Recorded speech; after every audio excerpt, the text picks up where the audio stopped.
السلام علیکم ورحمة الله وبرکاته. أعوذ بالله من الشیطان الرجیم. كل من علیها فان.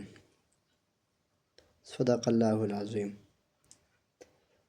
زما عزتمندو مسلمانانو او ورونو او خوږو دوستانو د الله تعالی په دین باندې مینو، 2026 روجه هغه بالکل ان قریب شو، په لنډو شو.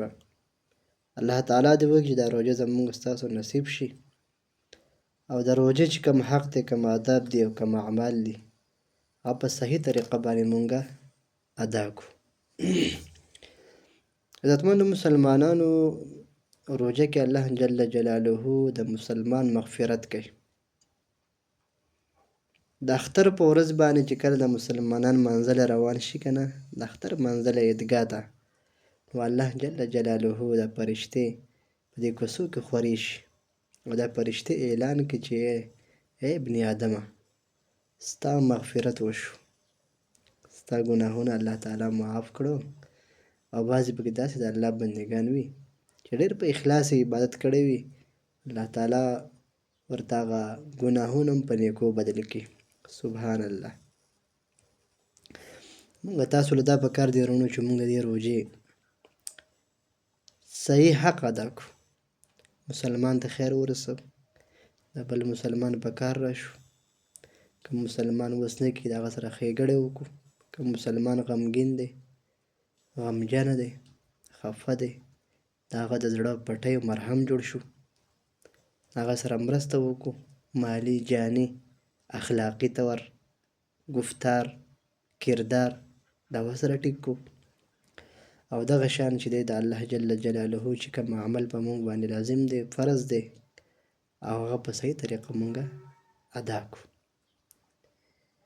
نو عزتمندو مسلمانانو، د روجې اهتمام وکړو چې روجه کې مونږ فضل وخت ضایع نه کړو. او دا لوی موبایل دا غټې موبایل نه دي چې کوشش کولی شي که نه دا پیټۍ ته ووهلی تاله پسې ووهي، لرې کړئ. ځکه سرکش شیاطین هغه الله جل جلاله زموږ ستاسو نه وتړل، هغه قید شو.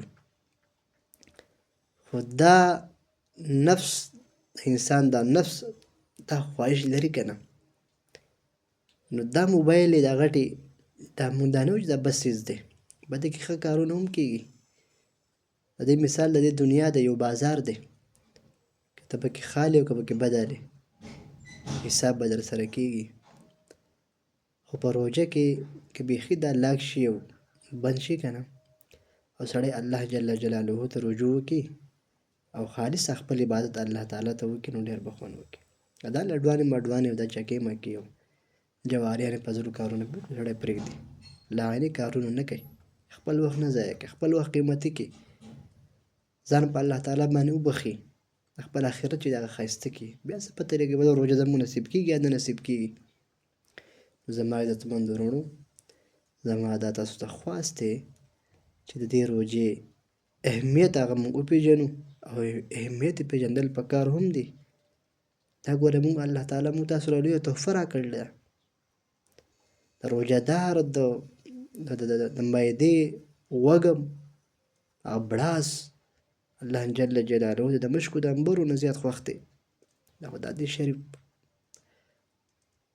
هغه مفهوم دی. نو مسلمانانو کوشش مونږ دا وکړو چې مونږ الله تعالی په دې میاشت کې راضي کړو. والسلام.